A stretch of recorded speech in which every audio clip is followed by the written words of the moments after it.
Hey, friends, welcome back to yet another exciting episode of Friends of the Squared Circle, where I'm your host, Cranderq, aka my real name. Now, before we get going, I have to shout out my boys over at the Summit. That's a great t shirt. They are tag team champions, they are taking over the world. And yes, we have to mention another champion here, Randy.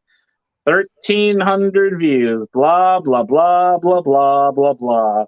And just because I'm feeling like a jerk and pretty springy today, I'm going to talk about my wife, Amy. Randy, take a shot right from the get-go.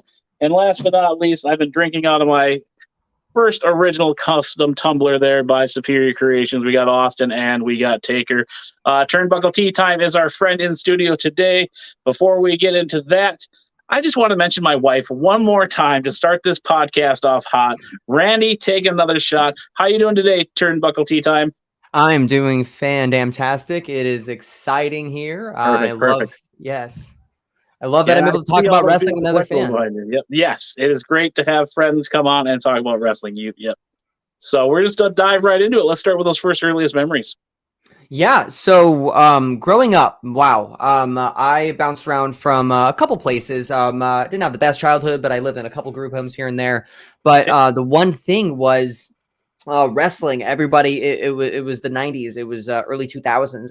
Wrestling was, to me, like, it wasn't nostalgic yet because it was so present. Everybody genuinely still enjoyed it. And we would genuinely have the Monday Night Wars with my friends because half of the home wanted to watch specifically Raw, half wanted to watch WCW. I'd go to a friend's house and we'd all be hanging there. We'd be divided. So that was just so unbelievably prevalent to me. We'd be so unbelievably divided on what we'd want to watch. We'd be actually wrestling and trying to figure out what we want to watch. And I was the smallest. I'm like 5'6" on a good day, depending on the shoes I wear. Then I was probably a lot smaller. I was lost. So I ended up watching a lot of WCW, but I'd be able to catch like Monday Night Raw, like all of like the pre-recordings and everything back when you have to put a VHS in and stuff like that. So yeah, growing up, it was always so prevalent. Everyone was going around doing the second chance, just so much of my childhood that I don't think I've ever grown up, honestly. So still a fan. Same here, as you can see behind me, and I can see Exactly. your beautiful collection back there as Thank well. you. In those early days, was there any wrestlers that stuck out to you that captivated you, that made you want to keep watching it? Oh, absolutely. So I specifically remember being so unbelievably terrified of Taker and Oh, Mankind okay. and the Boiler Room Brawl. I will always remember that. I was so young. I was born in '94. So I was still so young around that time. It was genuinely like pretty scary to me when I would watch that. So that stuck in me. I was like, "Oh my God, is this real?" And then when Kane debuted, I was just like, "Wow, okay, like these monsters are huge and they're brothers." But I was just like so wrapped up in the storylines. And then I was wearing I was a little skateboarder when I was a kid. And then I saw these two people that were wearing like awesome clothes and doing crazy stuff and going off ladders. And I was like, the Hardys. That's who I am. I feel like every person that was young and skateboarded, listened to pop punk or stuff like that, they just gravitated, if they were a wrestling fan, to the Hardys, which I was as well. But then I saw this like all American boy spraying milk at people, and I was just like, I kind of like that too. There was something for everybody. There was something for everybody. And then there was just like everybody had this uncle in their lives that just had like a goatee that would just like kind of scare you a little bit, but kind of nice. And it just reminded me of Stone Cold Steve Austin. And I was like, that's like everyone's uncle. I swear to God. It's just like always just like drunk at like 3 p.m. on like a Tuesday. And I so much I gravitated so much to wrestling as a young person because it kind of just made me ignore what was going on in my personal life. So yeah. Yeah, it's funny that you mentioned that everybody had a stepdad that looked, or uncle, or someone that looked like that. That totally unlocked a memory for me growing up.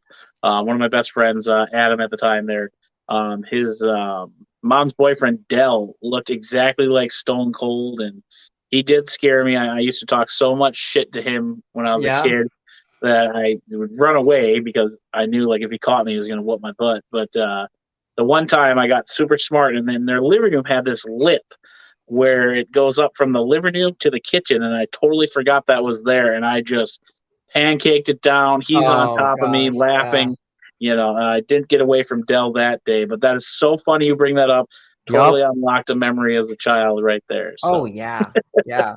Oh man, I'll have AKA to my play real. this clip for him. Yep. So Oh please, AKA my real name. I genuinely was gonna start this off with something that you will enjoy more than anything in the entire world, and I don't know if you're ready for this. It's a dad joke, and it is the I'm best ready. dad joke. It is the best dad joke in the history of dad jokes because it is a wrestling dad joke.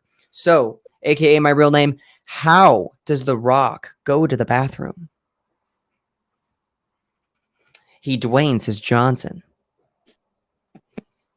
All right. People can rate that one in the comment section. I mean, it when is I good. when I still when think it's I horrible. It's great. So when I heard that, I died. My wife looked at me and she's like, "You were the nerdiest, cringiest man I've ever met in my life. I love you." But yeah, I love that. That's I'll a probably use wrestling that on dad joke. Amy Randy Take a Shot. Use So, that joke, everybody. I don't take credit for it. I heard it somewhere. It is the funniest dad joke I've ever heard. that So was there great. you are. You So, can have that. perfect. So back to you. You mentioned that you were afraid of Kane and Mankind. Yeah, when I was a kid. It's funny you say that, is because like I am afraid of ET. I have put it on the internet, so now I got to repeat it. Yeah. It's funny that didn't scare me, but ET still does to this day. Yeah, I got to touch on that for just a second and tell you how manly I am. So, but It's we okay. can dive back into your wrestling fandom there. I just had to brag about Oh how no, much I you get understand that. excited. It's okay. I'm scared of open bodies of water. I'm almost 30 and I can't even swim. So there's that. Oh, okay. Yeah. You won't But come to yeah, Lake Superior then. I know. Well, when I was a kid, man, I just had a terrible experience in water, and I was just like, I guess if I'm Makes meant to sense. be in it, I would grow gills. So I'm just gonna ignore that. But yeah, no. Moving on, like after like I realized I was like, wow, like I read Shawn Michaels' book. Shawn Michael, I forget the name of it. I was so young. I was like maybe in like the 7th grade.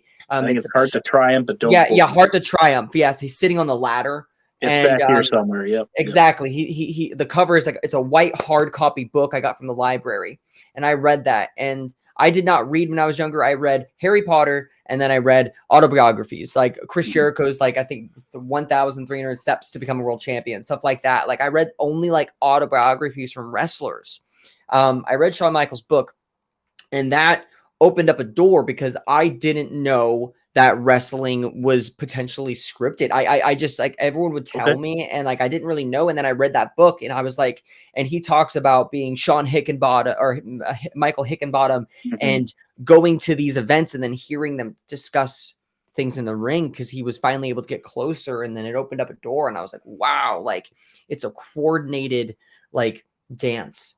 And that just opened up something for me because me and my friends would always try and wrestle each other, and we were wrestling physically, like real. And then I was like, hey, how about we start talking with each other and doing it? And then I realized we're scripting matches. I was like, all right, hey, I'm going to hit you with a clothesline, and then I want you to get up, and you're going to duck my clothesline again because I'm going to do it again, and then I'm going to hit you with like a suplex. And then it looked really good. It wasn't just me getting smashed to the ground every 5 minutes because I was lost. And then it was just like, I realized I was like, at a young age, I was actually doing it what they were doing, not to their talent, not to their measure. I would never be able to do that. But like, I don't know, there's just being able to physically realize that and try it a little bit with friends when you're younger. It honestly is like a level of maturity, honestly, like at that young age where you're trusting your friend to do this kind of stuff. So yeah. Yeah, we used to do a lot of trampoline wrestling. Oh yeah. And then we would go to the dollar store and get those like horrible like cookie sheets that would bend if you just flicked it. Oh and yeah. I remember, same friend, that Adam friend, we were on the trampoline and he just busts me over the head. Here comes, his mom's boyfriend. What the hell are you kids doing? And we're like, wrestling, and Yep. we're like, look, it bends super. He was not impressed. And then Adam used to do, backflips out of the tree and land on me, like we were stupid, but core memories from the childhood, just wrestling with your buddies and absolutely. Yep. So absolutely. Did you have any wrestling names? Did you have any monikers? I don't think I ever had one. We just used our names and I would, when I was a kid, I would always try and do Shane McMahon's Coast to Coast. So I would go that was like my finisher to an extent. Like I would just jump and like kick you. It was kind of like not necessarily like I would run. I would just try and kick you with both feet. That would have been my finisher as a kid. Now I'd probably look something a little else into it, but if I was going to. But I remember I would just call myself coast to coast. I was just like coast to coast because I live on the Oregon coast. So I remember this one time I tried to do it, and it was the first time I've ever knocked the wind out of myself because I landed all on the ground with my upper back, and I was just like, okay, I can't breathe. And then I tried to breathe out of my nose, and it made it worse. I was like, I thought I was dying. I was like, oh my God, because we were just doing it on grass, and it's not soft, but like I just hit. And I was like, oh man, this is not for me. This is not for me. Yeah, I would only create like wrestling personas on video games, or when me and my buddy would draw like wrestlers that we would make up. Oh yeah. And then that was during the time with everybody had some animal they brought on. I mentioned this on previous episodes as well. Oh yeah. Like Jake the Snake, obviously with a snake. The British Bulldogs with a bulldog. Ricky Steamboat with a Komodo dragon. So we would always give them like some pet. And I always liked the managers, and I always said when I was younger, if I ever did that, wrestling, that's what I would be. But now as I'm older, it's like, I don't want to get physical. Not the, body guy like Otis, my hero back there. That's Randy. He hates Otis, so I got to bring it up. Yeah, but I love that. Yeah, where was I going? But yeah, I just, I think if I ever did anything in wrestling, it would be this as well as ring announcing. I feel like I want to do a ring announcing. That would be my way of getting into wrestling. So I always try to tell people I'm not trying to get in the wrestling business, but I would love to introduce your match. So yeah, and that's I agree with you so much because I've never had the aspirations of becoming a wrestler. I just honestly I just love. It's just like I like movies. I don't want to be an actor. I really thought I was going to be a skateboarder like my whole life. I was very, very good at skateboarding. I was sponsored for a little bit when I was younger and stuff. Very nice. I just got injured too many times, and I just that was like my only aspiration, probably younger. But I just always wanted to be a fan. A lot of people say they kind of went in and out. There's only one small period where I kind of stopped watching wrestling, and it was only for about 6 months, just because I was so busy with traveling. Gotcha. I was in places that didn't have internet service, so it was just I didn't have the opportunity to check up on it, but it was kind of out of my control. I did some traveling around the United States. I went to about 44 states working for nonprofits, and that was probably the only reason that I got out of it. But I didn't really want to be a professional wrestler. I want to do something kind of like this, just talk to other people that love wrestling, see what got them into it, kind of like what you're doing and stuff. But to kind of back up on your question, one of the things that gravitated me, it's such an underrated wrestler in my opinion, but this wrestler was my password for everything for 10 years. I changed everything. Don't try and hack me. But it was the Hurricane. It was the Hurricane. His theme, stand back. There's a hurricane coming through. It's so I don't know why, but I loved the Hurricane. Everything he did, I just thought it was so unique. And then they tried to replicate it with Nikki Cross. I didn't really like that. And he has a clean victory over The Rock. That's everyone just kind of forgot about that. Did he choke slam The Undertaker too, I think? No, he tried to choke slam Austin and Triple H in the Rumble. He tried. Okay. There's that iconic scene where he grabs both of them, and then he's looking at them, and then the Austin and Triple H look at each other, and then toss his ass over the top rope. And then I think Jerry Lawler was just he's actually flying as he's going over the rope. It was a Rumble, I think, yeah. But I always liked the Hurricane. The Hurricane was so cool to me because at that age, it was 2003, right around there, where I was so whatever year it was the grade I was in. It's kind of fun. So if it was 2003, I was in the third grade. 2004, I was in the fourth grade. So it was right around that time. And then he took his mask off and he slammed it at Rosie. And then he became Shane Helms. And I was just this is unique.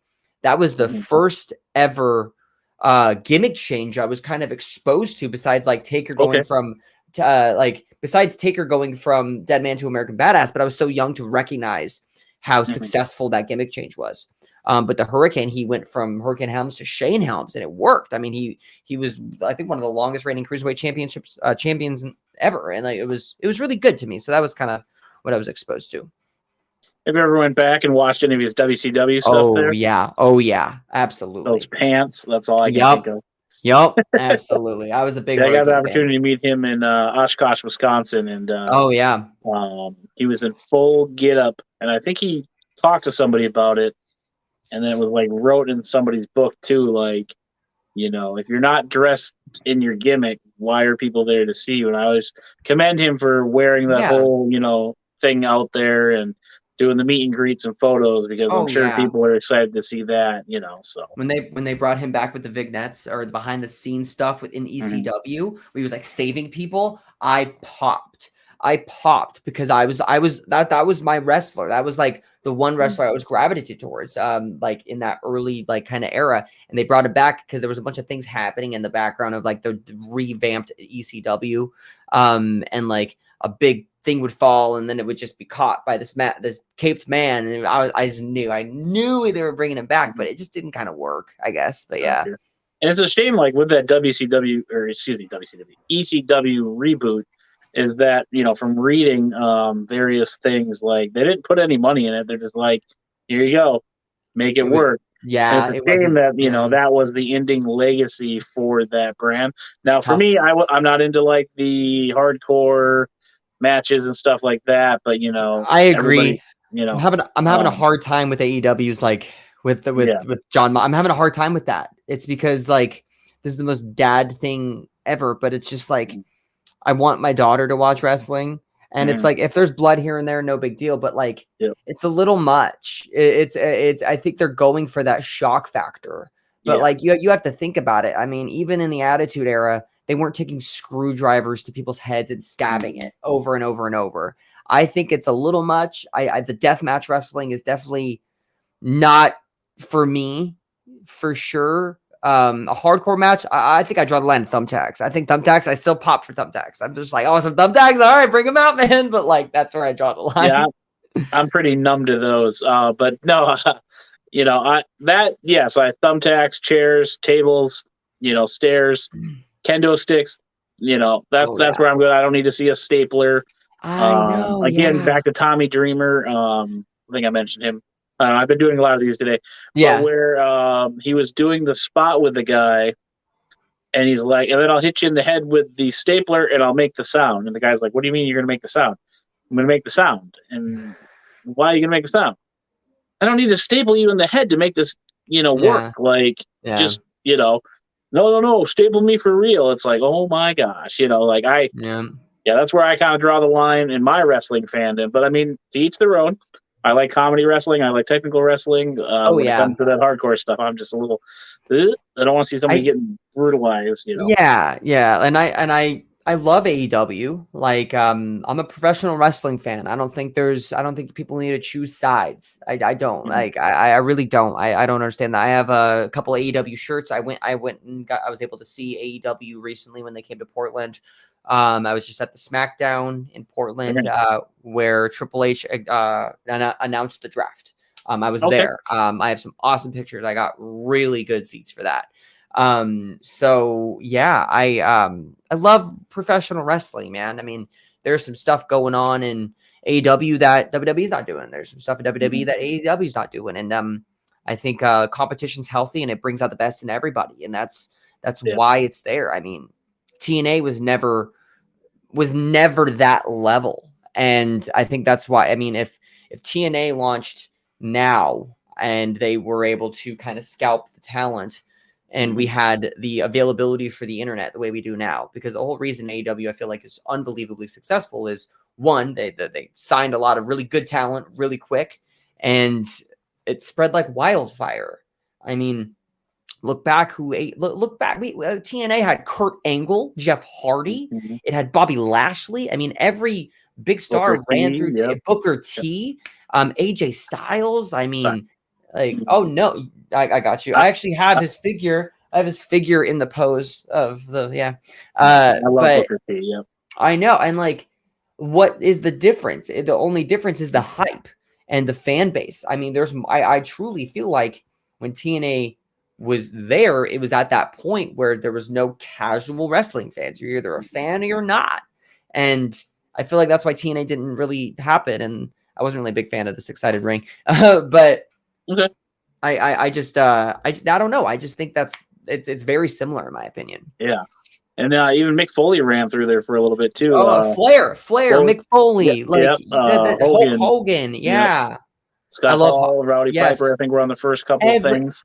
Everybody was in TNA. And I love Jeff Jarrett. I don't care what the internet. Yeah, Sorry, I didn't mean to cut you off. I got excited there for a no. second. Yeah. Jeff Jarrett, I fucking love that guy. I'm gonna swear on my podcast, Randy, shut up. I I think Jeff Jarrett's great. I had the action figure as a kid, busting guitars over people. Yeah, he's 50-some years old, but dude, like everybody hates him. Hey. That's what he's there to do is get heat, and he's doing Exactly. I love Jeff Jarrett. So I agree. Except for long hair Jarrett back in the 90s, he was kind of I weird, know. but. I think he has a mind for this business. I think that Jeff Jarrett, he is unbelievably underrated. I completely agree with you. I think his Hall of Fame induction was definitely worthy, and I think no, I completely agree with you. But yeah, like TNA just got such a bad rap, and they had some really good in-ring work, and they had some really 10 out of 10 talent, but it just wasn't hyped up. I mean, the AEW has social media. I mean, you have to realize TNA was 2005. Yep. We didn't even you know what I mean? They didn't have TikTok, they didn't have Instagram, they had MySpace at that point, I think. So it's just like they didn't have the potential of spreading it like wildfire. I make one tweet about something, I have that potential tweet to be reaching millions of viewers. I posted one TikTok on my main channel. You can go follow me on my main channel. It's your boy Gudo, if you would like. But the Turnbuckleteatime is my wrestling account. Posted one TikTok about a story, and I didn't think anything was gonna happen. I was just like, oh, this is funny. It got like 8 million views and like almost a million likes, and I was like, I didn't think that was like my stupid stuff. I was like, this is not gonna go viral, and it did. I was like, that's insane. That's insane. Why I always try to put my little thing at the end now, because you never know. Yeah. And like, damn it, I didn't put my logo in there. And I used to hold up my stickers just to kind of be like, you gotta be quick particular. What's going on there if it did blow up. But that's insane. 8 million views on one video. It's just insane. And like the reach TikTok has, the reach these social media platforms have are just unprecedented. And like it's very helpful for AEW, and I love watching AEW. I love Darby Allin. I love the Black Butte Combat Club. I love that. I love the Young Bucks. There's so much back I feel like backstage shenanigans going on with everything that it's just like a lot of people want that curtain open, but maybe it's not the healthiest thing to have that curtain open sometimes, because it's like, oh, this person's kind of a terrible person on it. Like, honestly, okay, maybe. And then I don't know. And then you kind of get criticized for even liking the wrestler and stuff like that. There's just so much wrestling politics. Why can't we just focus on like the love for the sport? That's where I am. Yeah, I will say one thing that is nice, though. I talk about this on a previous episode with Kayfabe Cruise. They do a podcast on the Jericho Cruise. Okay. Is that, like you go to a sporting event, people are fighting with each other, because they wear different jerseys. But you and I can disagree on Jericho versus Danny Bryan. But then in the next match, we're totally going to be, fangirling over, say, Darby Allin or something together, and we're on the same team again. So. And it's like you have the entire NFL and NBA, but like you're not biased towards the team. It's just like, okay, like I could be a fan of Rollins, and then I can also be a huge fan of Ziggler, and it's just like, okay, but if they face each other, that's where we're gonna have an issue. But like if they're facing other people, we can agree. I love Rollins, by the way. I am a huge Seth Rollins fan. Seth Rollins is Seth Rollins, in my opinion, I see a lot of Jericho in that guy reinventing himself. I mean, you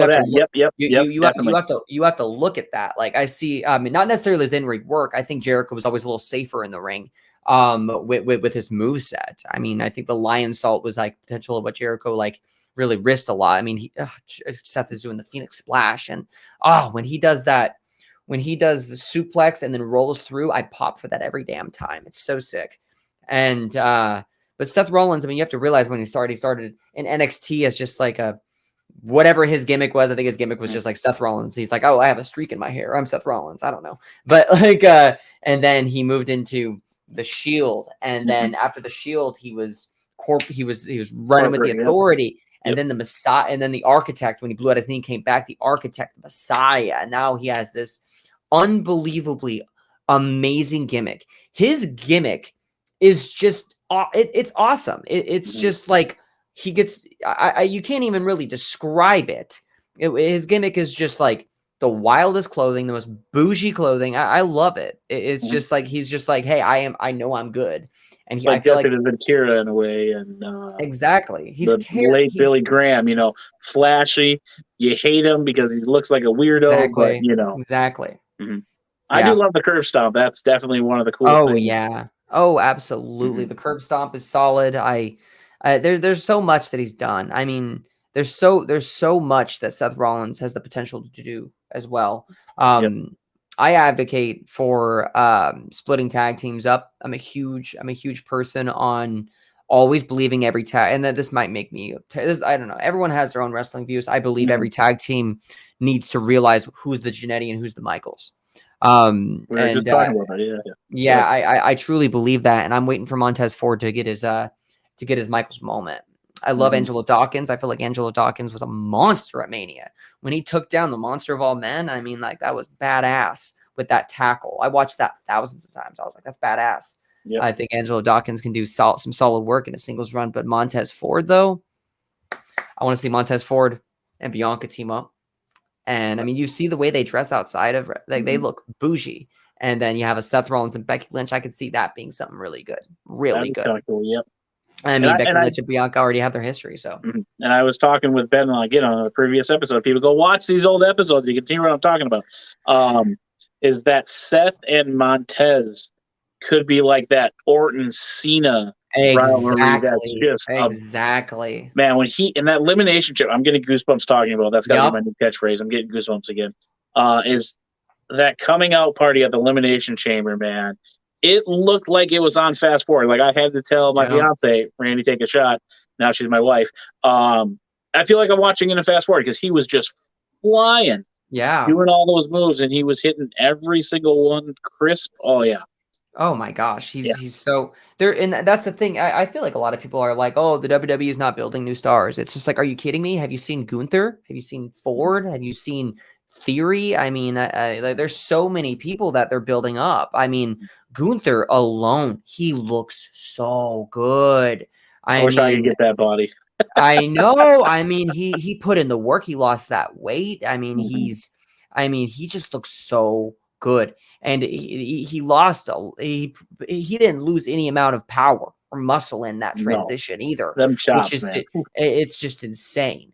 I mean, like I'm a huge advocate for Gunther. I think he's going to go far. I personally think I mean, I might get a lot of heat on this. Phil, give me the heat. I can handle it, you guys. I'm fireproof, but I think Gunther has the potential of ending Roman's reign. I do that. I made a One way to look TikTok at it. about Yep. that. Yep. I made a TikTok about that. I mean, who else is just positioned as a monster like Mhm. that? Like Gunther's, they've never even come close to touching them together.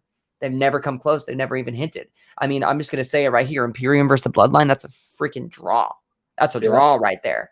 Like that right there is something that potentially, I don't know. I'd want to see it. I'd want to see it. Just Yeah. Gunther standing off against Roman. Man, that'd be good. That'd be really good. So Yeah. yeah. And back to your point about, when they say they're not building new stars, this is where I get angry at my wrestling fans. Is like the thing I always go back to is Becky Lynch and Belair. She got squashed there. It was 27 seconds at SummerSlam. And Yeah. then, the next year everybody's excited for that rematch and they have the video packages leading up to it. It's just like sometimes you have to let the things kind of fall in peace because you don't have those video packages if these things didn't happen. Mm-hmm. They're building a story to build another story for later. Which, how many times have you seen in any pay per view where they go back and do little flashes like Sasha Yeah. Banks is a 7-time women's champion. She has won 4 Hell in a Cell matches. And it's just like these are these flashes that you're getting. But then they always, will say, well, they're burying Sasha. No, they're building her up, like, so she loses it so she can get it again to get this accolade. Give it a second to get there, people, Absolutely. and it's just, No. I Yeah, I hate the word completely agree. buried. I hate when we say never used correctly. And it's just like, not everybody can be the world champion, folks. Yeah. And then I get a lot of flack for liking Otis. Yes, he is local to where I am. And they just think, oh, well, he's just a goofy, bigger guy. It's like, okay, well, yes, he is the bigger, goofy guy, but you have Bobby Lashley, you have Brock Lesnar, you have Braun Strowman, you have almost as I call him. Yeah. He's getting there. He's getting better. And then Bronson Reed, is it? Is that what the big Yeah, guy? Bronson Reed's Bronson good. Yeah, Reed. he's a big guy. I would say him and Otis are like probably Yep. identical So in. so I've named about 5 or 6 guys there that are big monster guys. Yeah. If you throw Otis into that being a big tough guy, that's 7 or 6. You're going to get lost in the shuffle. This goes back to the Mhm. Funkasaurus. We've already got all these monsters. We need something different from you, and Yeah. that's what Otis is doing now, working with the Maximum models. And it's got him on TV every week because he's not the I'm same monster that you're going to get exactly. 1 or 2 of. He's got his little um, he's got his corner that he's marketing as being the lovable big guy goof right now. Yeah. And Mark Henry was that guy. If we go back and I look mean, at that, sexual Mark Henry chocolate. was sexual Yeah. chocolate. I mean, Huge I Mark just Henry fan here, but look where he went, to the Hall of Pain, yeah, world champion. Randy, I exactly. know you're going to shit all over this comment, Randy, my buddy.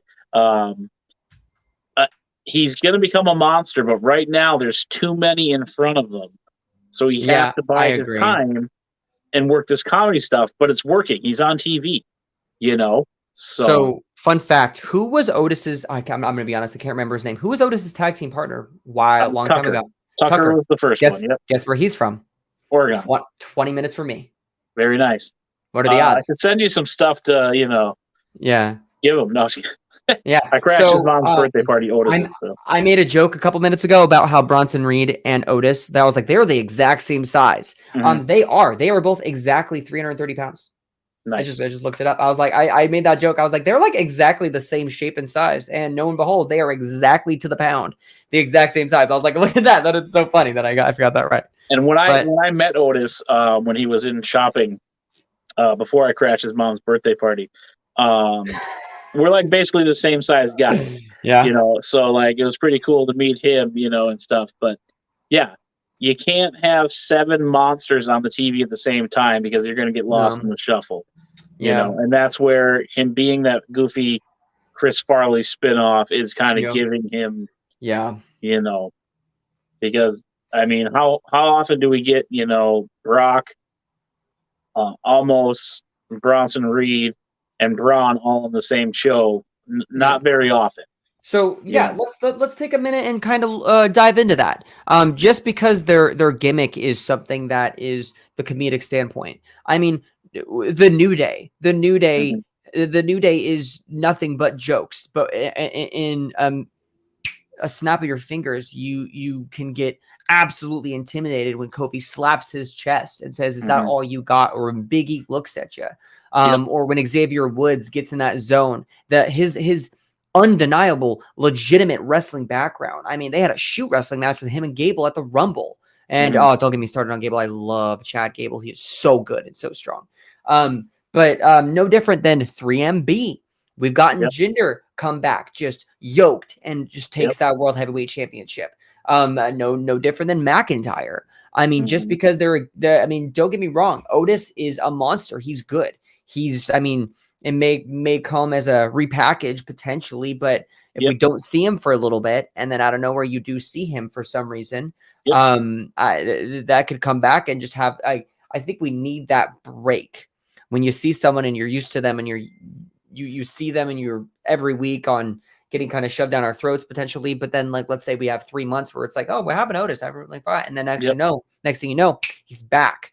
Maybe a different look, maybe something, maybe he's a little thinner. Maybe he's even just shredded even more. There's Yep. something about him that's a little different. That's like, okay, I can take this guy seriously now.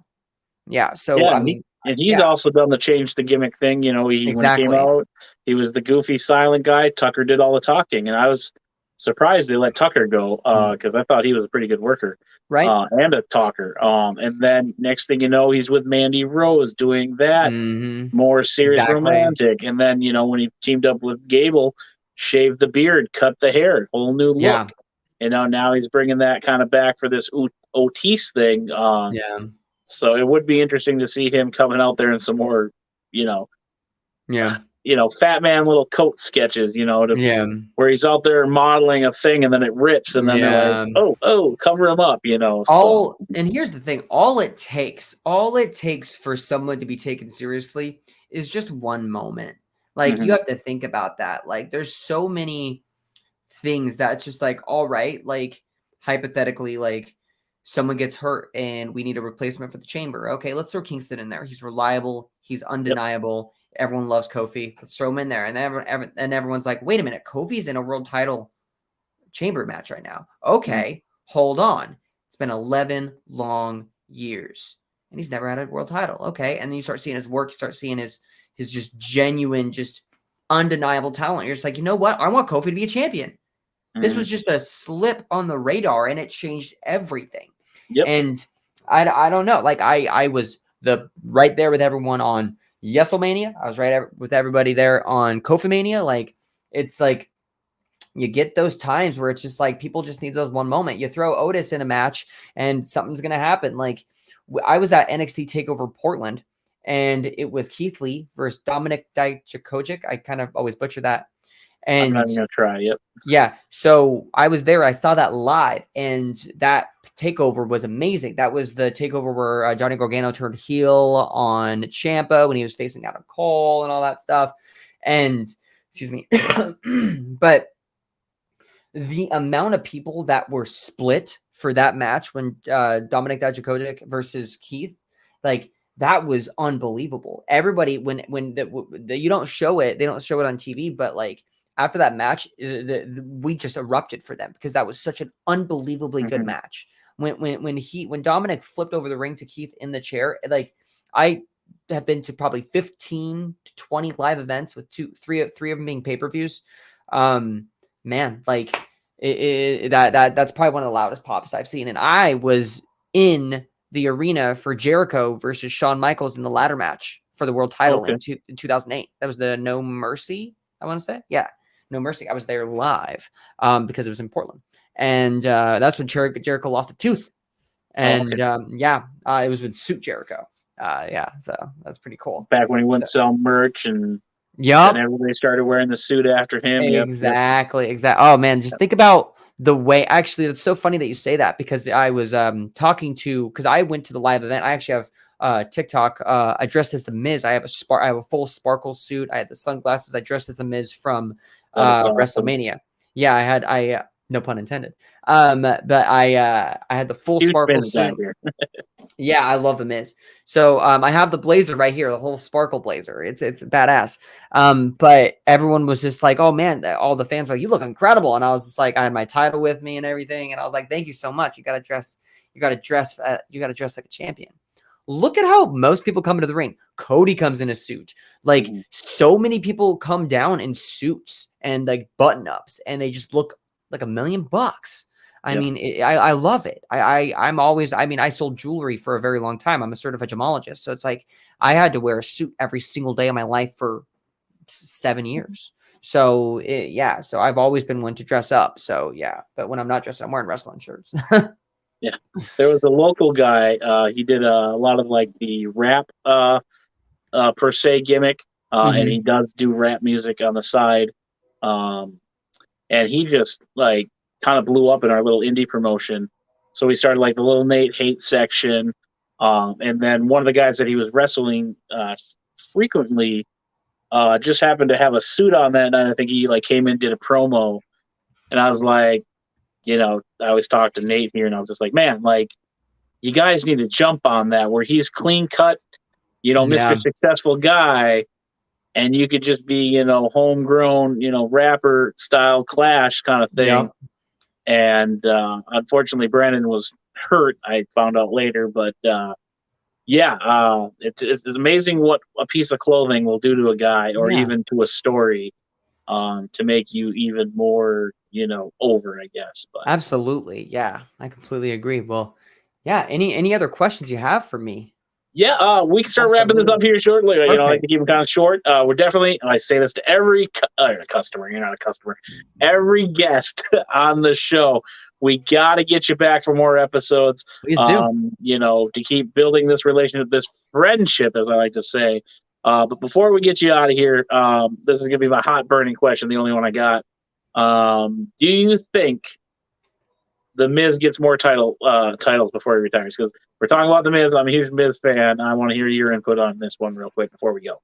I love this question because the only superstar that I truly feel that when they carry a title, they care about the prestige of that title. From the WWE champion, I mean, when he actually just had his most recent WWE championship run, there was an interview where he was talking about the respect that he had for this title and just the prestige it actually has. And he was talking about how the legacy of it. And he was going back and he was, they had WWE.com had like this big old thing where they had the anniversary of the championship recently. And they were saying, how many WWE champions can you quote? And they were like, all right, Bruno, blah, blah, blah. They were going through all of them. The Miz had the most. Mm-hmm. The Miz was able to name the most out of in the interview was like Ziggler, Orton, Riddle, like everybody you could think of. The Miz was able to name almost every single one besides like 6. And that just I think I've seen shows. that one. Yep. Yeah, you know what I mean? That just shows that just shows how much the Miz cares about this. Yep. And the Miz came from reality TV. As a fan, yep. As a fan. So he's just the Miz. He's awesome. He's good. So yes, do I see him having another title run? Yes. Only I do say this now because the introduction of the new title. I don't know how to feel about. I acknowledge Roman Reigns. I do. I love Roman Reigns. I think he deserves all the respect because in ring, all the stuff that he went through, he is our modern day Cena. He's gotten to the point where it's like you may not like him, but you respect him. So yes, but like if we didn't have that title, I don't know what I would say. I would say throw the IC championship on the Miz again, through the United States championship on him again. Absolutely. With that new title, I think it would look pretty damn good on the Miz. Not for a little bit. I think it deserves to go to Rollins or Styles. I feel like those are two really good options. I think Styles has another run. I think Rollins has another run, but I definitely think the Miz has another run. The Miz is young. He's not what? He's like 43. How old is the Miz? Somewhere in there. Yeah, and I know 42. I was upset he's when 42. 42. I know I was upset when he beat Otis, but again, they had the big monster there. Unfortunately, it wasn't his time. Everybody here that I know wanted it to happen. But it was like his first title run, in my opinion, for Otis. Yeah. I did have to boo the Miz then because I was a little upset. But definitely a guy that promo everybody brings up with him and Daniel Bryan is. Oh, yeah. It just shows in his eye and his character how much that meant to him. And the backstory behind that of him not being featured and he's a prominent champion. Absolutely. Came through and, put a lot of eyes on him. Absolutely. You should go look at that in-ring promo he had with Enzo Amore. Oh my God. Yep. Where he's just pouring out just how much hope he had for that talent. He's like, you have so much potential, but you're immature and all this stuff. There was so much going on with that. And it was just so real. And I think the Miz gets a lot of crap for his in-ring work, but look back at the last 3 weeks of Raw. He had a phenomenal match with Rollins. Then he just had a phenomenal match just last week. I forget who it was with. I'm sorry. Shinsuke? Shinsuke. Yeah, it was Shinsuke. Yep. Phenomenal match. I watched that whole thing. I was like, damn, that was just really good. He's getting presented as a star again. I mean, going from losing to Snoop Dogg on that Audible at Mania when Shane McMahon pulled a Kevin Nash and blew out a quad, and or his daddy, or threw out his dad, about his dad, right? Yeah.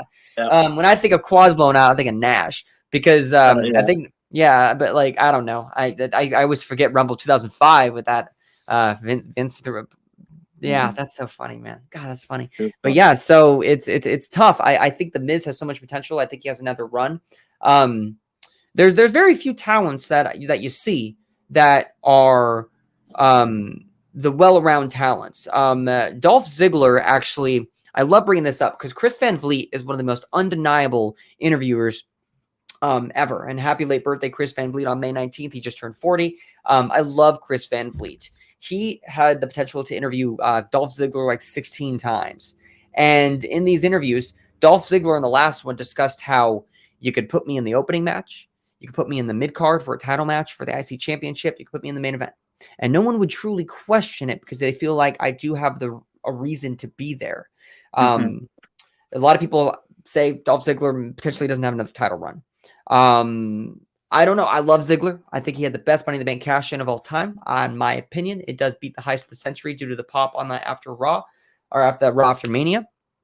I love Ziggler, but cementing yourself in that role like The Miz has. You put The Miz on commentary, he's going to do amazing. You put the Miz in a position to interview someone, he's going to do amazing. The Miz did commentary for like a year, I think, when he was injured.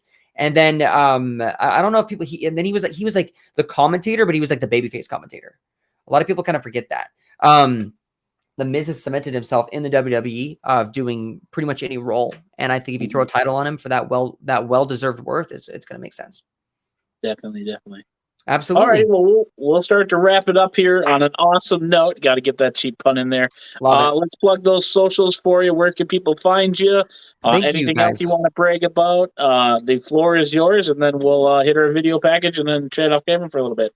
Yeah, you guys can follow me on TikTok and Instagram on Turnbuckleteatime. It's where I just post wrestling content, wrestling discussions. It's the love for wrestling and how I like to share it. You can follow me on my main account. It's your boy Guto, YABOIGUTTO. That's my main account, not wrestling content. And then you could also just remember to not strive for perfection. Strive for progression. If you're always improving, you're better than perfect on anything that you do. So, yeah. Perfect. Well, we appreciate your time. We're definitely going to get you on here again. I know we got a bunch of people to get through, but we definitely got to start doing these follow-up episodes. Please do. And as always, thank you for being a friend of the Squared Circle. Absolutely. And again, taking your time out of your day to come on here. So, no problem at all. You guys have a great rest of your day, and thank you guys for being awesome wrestling fans. Perfect. All right, we'll kick you to the lounge, and we'll be right back for you here. That's where I feel like I have all the power in the podcast world by kicking people out. Actually, I just removed them from the stream. All right, a huge shout out to our friends over at Superior Creations again for our OG custom tumbler. We are going to be giving some of those away here coming up soon again. Once we hit that 500, or if we hit 500 when this releases, you'll hear more about that. Shout out to Randy and his record-setting 200-plus days. If this falls, I might have to edit this last part out, which I don't think it's going to, until, well, maybe it will. I don't know. I can't predict anything. I don't know what I'm saying. Horrible promo. Last but not least, let's just talk about Chef Keith Foods over there. Make sure you give them a like and follow on social media. They're starting up the farmers markets there in St. Paul. Chef Keith's Foods has amazing salsas. I'm not just saying that because he's a sponsor. They are very good. The best made fresh since 2019. And where can you find us?